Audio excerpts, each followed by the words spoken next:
Good morning. অনেক দিন পরে তোমাদের সামনে আসলাম আর ভীষণভাবে দুঃখিত। সরি বলছি বন্ধুরা, তোমাদের রাগ করারই কথা। দীর্ঘ বেশ কিছুদিন পরে আবার আসলাম। আমি শেষ ভিডিও দিয়েছিলাম বেড়াতে যাচ্ছি, সেটা বাড়ি থেকে বেরোচ্ছি ওইটুকুই, কিন্তু তারপর আর দিতে পারিনি।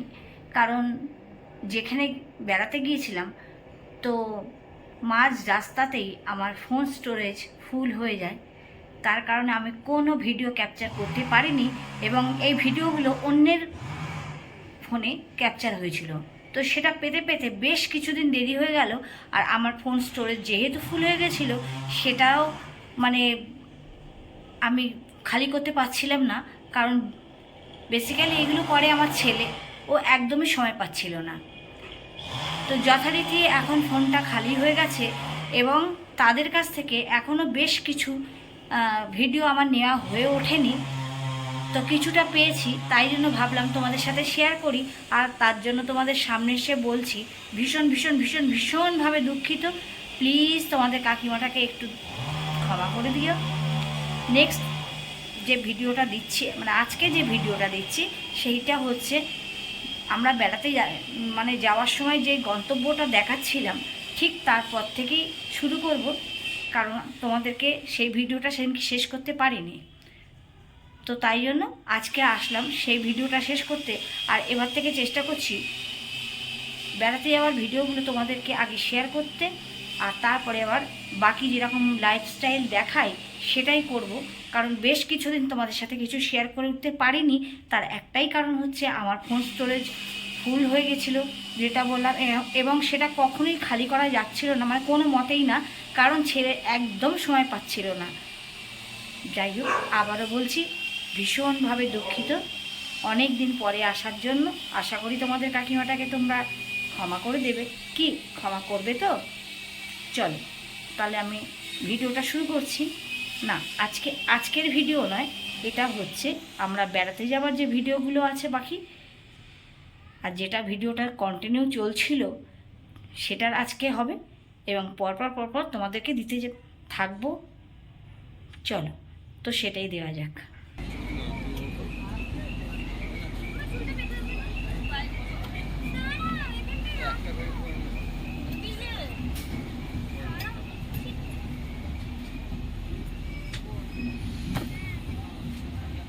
ভিতরে একটা ব্যাগ আছে, এটা কাদের? বন্ধুরা, আবার এসে পড়েছি অনেক দিন পরে। তোমাদেরকে প্রথমেই বলে দিলাম সরি, ভীষণভাবে দুঃখিত। তার কারণ আগেই জানালাম। তো আমরা আগের যে ব্লগটা দিয়েছিলাম সেই ব্লগের শেষ অংশটুকু এর সাথে জুড়ে দিলাম, তাহলে তোমাদের বুঝতে একটু সুবিধা হবে। সেই জন্য এসে পড়েছি সম্বলপুর জংশন স্টেশনে। তো গাড়ি তো থেমে গেছে দেখতেই পাচ্ছ, আর আমরা সবাই নেমে পড়েছি। হ্যাঁ, আগের ব্লগে ঠিক এই জায়গাটাতেই আমি শেষ করেছিলাম, তাই আজকে তোমাদেরকে আবার মনে করিয়ে দিচ্ছি, সেইখান থেকেই শুরু করছি। তো চলো দেখতে থাকো এবার আমরা কি করছি। অবশ্যই তোমাদের সাথে সবটা শেয়ার করব। আর দেরি হওয়ার জন্য আবারও বলছি ভীষণভাবে দুঃখিত, রাগ করো না প্লিজ। আমরা সবাই এখানে এক জায়গায় জমায়েত হয়ে গেছি ট্রেন থেকে নেমে, জিনিসপত্র ঠিকঠাক করে নিয়ে। এবারে আমরা আস্তে আস্তে গন্তব্যের দিকে এগোবো। তো দেখতে থাকো আজকের ব্লগটা। দেরি হলেও আশা করি তোমাদের ভালো লাগবে। কি লাগবে তো? এইটুকু ক্ষমা করে দিও প্লিজ। তোমাদের কাছেই তো ক্ষমা চাইব, তোমরাই তো বন্ধু। বন্ধুর কাছে ক্ষমা চাইতে কোনো লজ্জা নেই, কি বলো? তো এবারে দেখতে থাকো আমরা কি করছি। এখন থেকে আজকের ব্লগ শুরু করব। আগের অংশটুকু দেখিয়ে দিলাম, চলো দেখতে থাকো।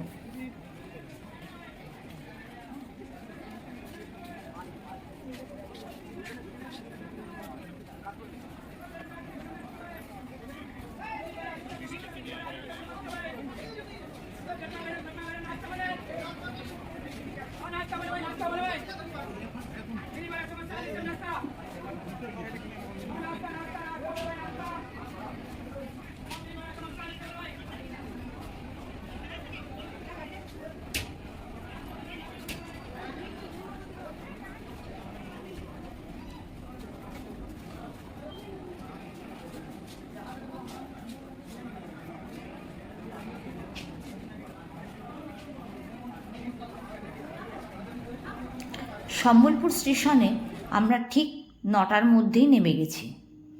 দেখতেই পেলে ঘড়ি দেখিয়ে দিলাম। তো এবারে আমরা যেখানে যাব আমাদের হোটেলের উদ্দেশ্যে, না আমরা কিছু বুকিং করে আসিনি, আমরা এমনিই চলে এসেছি, এখানেই বুক করব হোটেল। তো যেহেতু আমরা মেম্বার সংখ্যা ছিলাম 8 জন, সেহেতু আমাদের 2খানা গাড়ি লাগবে। তো আমরা 2টো গাড়ি ঠিক করে এবারে একে একে গাড়িতে সবাই উঠে পড়ব। আর দেখতেই পাচ্ছ একটু দরাদরি করে নিতে হবে, কারণ এখানে পর্যটক দেখলেই উল্টোপাল্টা দাম হাঁকিয়েই বসে থাকে এরা। তো একটু তো দরাদরি করতেই হয়। যাই হোক, সেরকম আমরাও একটু দরাদরি করেই 2টো গাড়ি ঠিক করে নিলাম। দেখো, একটা গাড়িতে আমরা 4 জন, অন্য গাড়িতে 4 জন, মা, আমি, আমার যা এবং সামনে আমার কর্তামশাই বসে আছে, দেখতেই পাচ্ছ। তো প্রথমে আমাদের গাড়ি এবং পরে ওদের গাড়ি নিয়ে হোটেলের উদ্দেশ্যে আমরা গেলাম। আগেই বললাম, যেহেতু হোটেল আমরা কোনো রকম বুকিং করিনি, তাই জন্য আমরা দেখছি কোথায় যাওয়া যায়। তবে খুব একটা স্টেশন থেকে বেশি দূরে নয়, 5-7 মিনিটের মধ্যেই আমরা ছিলাম। আর তারও আগে আমরা একটা হোটেলে গিয়ে দাঁড়িয়েছিলাম। এই হোটেলটি ইউটিউব দেখে দেখে জেনেছিলাম হোটেলের নাম। সেই হোটেলের সামনে গিয়ে দেখছিলাম, আর রাস্তাটা ভারী সুন্দর, সেটা তোমাদেরকে একটু শেয়ার করে দিলাম। আশপাশের রাস্তাগুলো, পরিবেশটা খুব ভালো লাগলো। এই যে দেখছো, আমরা কিন্তু এসে গেছি। মাত্র 5 মিনিট এখানটা হোটেল শিবম প্যালেস। তো আমরা প্রথমে এখানে এসেছিলাম, এসে কিছুক্ষণ ওয়েট করলাম, এখানকার ঘর দেখতে গেলাম। তো বুঝতেই পারছো, আমরা যেহেতু বুকিং করিনি আর পুজোর শেষেই এসছি, যদিও পুরো পুজোটা শেষ করেই এসছি।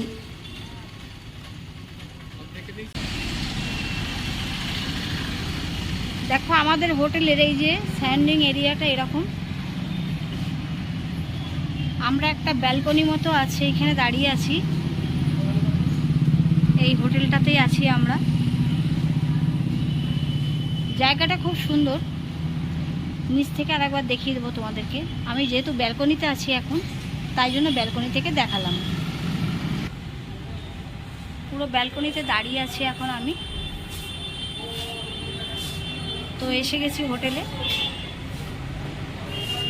জায়গাটা খুবই সুন্দর, ভালো জায়গাটা। আর মানে রাস্তার পুরো ধারেই, সামনেই বাজিং প্লেস আছে, সব কিছুই আছে।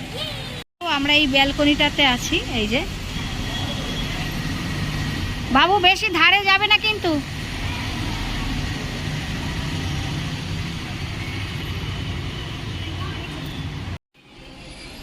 চলো, এই হচ্ছে আমাদের ঘর।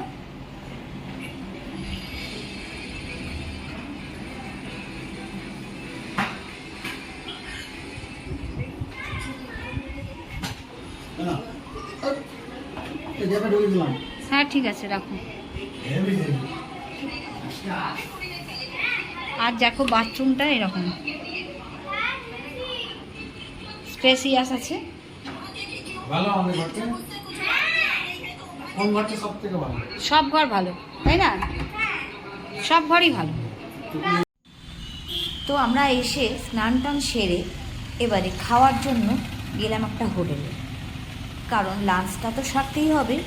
দুপুর বেশ হয়ে গেছে আর সবাই খুব ক্লান্ত, সারা রাত্রে ট্রেন জার্নি।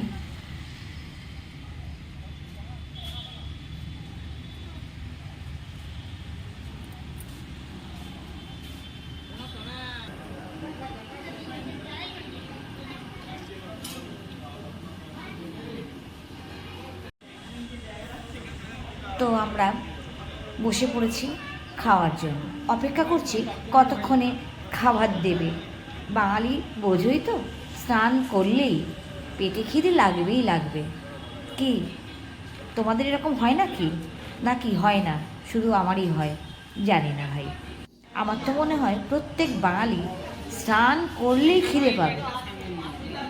কারা কারা আমার সাথে একমত কমেন্ট করে অবশ্যই জানাবে। মাথায় জল পড়লেই পেটে ভাত চাই, সেরকমই আমাদের অবস্থা। তো চলে এসেছি আমরা, খেতে বসে গেছি এবং আমাদের খাবার দিয়ে দিয়েছে দেখতে পাচ্ছ। আমাদের উল্টো দিকে আমাদের আরও 4 জন বসেছে এবং এইদিকে আমরা 4 জন বসেছি, দেখতেই পাচ্ছ। তো আমরা এখানে মধ্যাহ্নভোজ খুব ভালোভাবেই শেষ করব।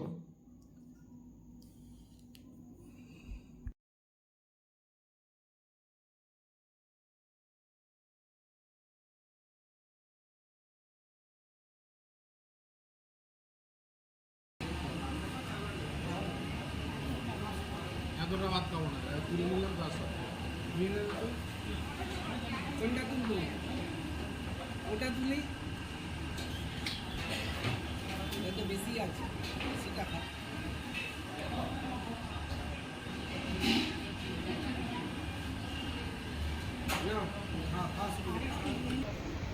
আমাদের খাওয়া শেষ হতে এবার আমরা বাড়ি ফিরে আসছি।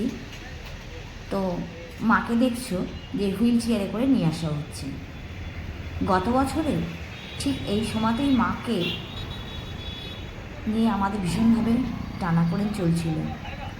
মা হাঁটতে পারেন কিন্তু বেশি দূরে কোথাও গেলে হাঁটতে পারেন না, খুবই কষ্ট হয়। গত বছর আমাদের একটা দিন গেছে আর ওই দিনটা সত্যি মনে করতে চাই না। গত বছর অষ্টমীর দিনকে মাকে হসপিটালাইজ করা হয়েছিল আর মা খুব অসুস্থ হয়ে পড়েছিলেন। হঠাৎই তার বুকে পেসমেকার বসানো হয়েছিল। তো গত বছর পুজোটা আমাদের একদমই ভালো কাটেনি। আর ভগবানের কাছে কামনা করি কারণ যেন এই দিনটা না ফিরে আসে জীবনে। কি করা যাবে বলো। তো তাই জন্য মা বেশি হাঁটতেই পারেন না, একটু আমরা হুইল চেয়ারের ব্যবস্থা করি। এসে গেছি কথা বলতে বলতে হোটেলে। এখন দুপুরবেলা খাওয়া দাওয়া করে আমরা একটু রেস্ট নেব। তো চলো আমরা একটু রেস্ট নিয়ে নিই।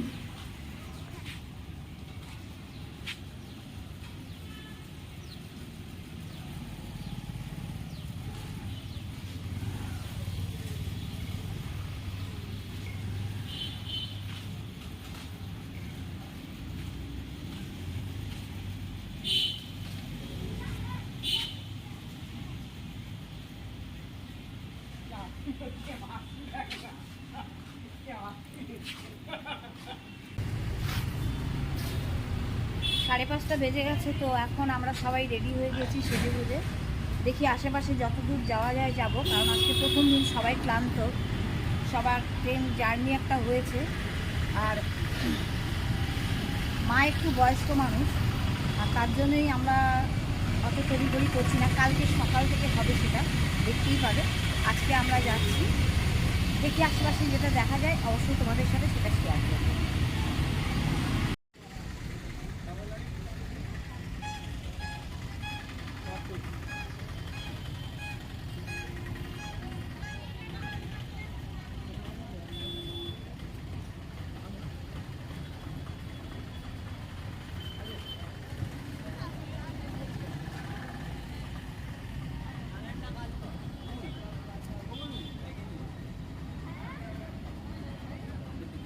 এক জায়গায় রাখবি তোমার এখানে রেখে নাও, ওখানে ওখানে।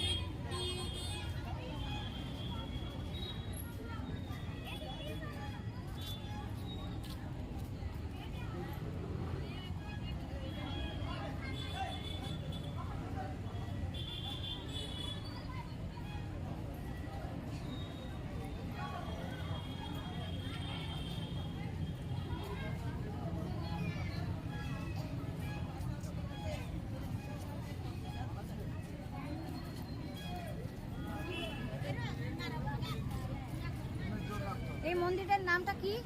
সম্বলেশ্বরী মন্দির। ও, সম্বলেশ্বরী মন্দির। আচ্ছা, ঠিক আছে ঠিক আছে।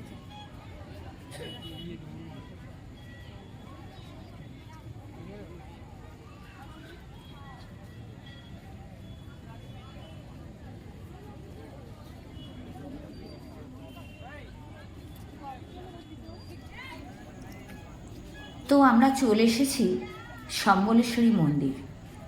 আমরা যেখানটায় বাড়িটা নিয়েছি সেখান থেকে আমাদের সময় লাগলো 20 মিনিট মতো। তো ধারে কাছে আছে, তাই জন্য আজকে সন্ধ্যেটা আমরা এখানেই চলে আসলাম এই জায়গাটাকে দেখার জন্য। আর এই সম্বলেশ্বরী মন্দির খুবই সুন্দর একটা পরিবেশের মধ্যে তৈরি হয়েছে এবং বেশ কিছুটা টাইম হাতে নিয়ে আসলে শান্তি করে এখানে বসে মনটাকে ঠান্ডা করা যায়। কিন্তু আমাদের হাতে অতটা টাইমও ছিল না, কারণ মন্দির চত্বরটা বেশ বড় ছিল। আর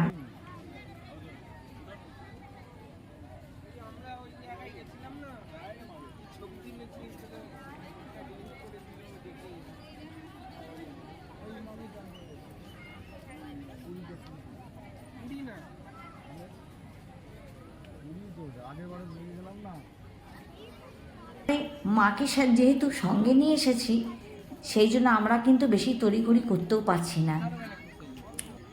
ধীরে সুস্থে আমরা একটুখানি ঘুরছি, যে যতটা ঘোরা যায়, না হয় আর একদিন আসা যাবে এই ভেবে। তো যাই হোক, আমরা বেশ কিছুক্ষণ সময় একটু ঘোরাঘুরি করলাম। হাতে কিছুটা সময় ছিল আমাদের, একদমই যে সময় ছিল না তা নয়, তবে আরও কিছুটা সময় কাটাতে পারলে মনে খুব ভালো লাগতো। একদম সাজানো গোছানো একটা সুন্দর মন্দির। তো আমরা বাইরে থেকে আগে মন্দিরের চিত্রটা তোমাদেরকে দেখিয়ে দিলাম, মন্দিরটা ঠিক কেমন দেখতে। তারপরে অবশ্যই আমরা ভিতরে যাব। খুবই সুন্দর, খুবই সুন্দর দেখতেই পাচ্ছে। এবার আমরা গর্ভগৃহে দর্শন করব দেবীকে। ভীষণ লাইন পড়ে, তো কত লাইন কতখানি তোমাদের দেখাতে পারলাম ঠিক জানি না। তোমাদের সামনের দিকে, মানে যেখানটা মন্দির চত্বরে ঢুকছে ওই জায়গাটা দেখানো হলো, পুরো জায়গাটা দেখাতে পারিনি। মন্দিরের ভেতরে কোনো ক্যামেরা অ্যালাউ নেই, তাই আর দেখাতে পারলাম না। দূর থেকে যে একটা লেক মতো ছিল সেই জায়গাটা তোমাদের এবার দেখাচ্ছি। কি সুন্দর সাজানো গোছানো, বলছিলাম সত্যি মনটা ভরে যায়।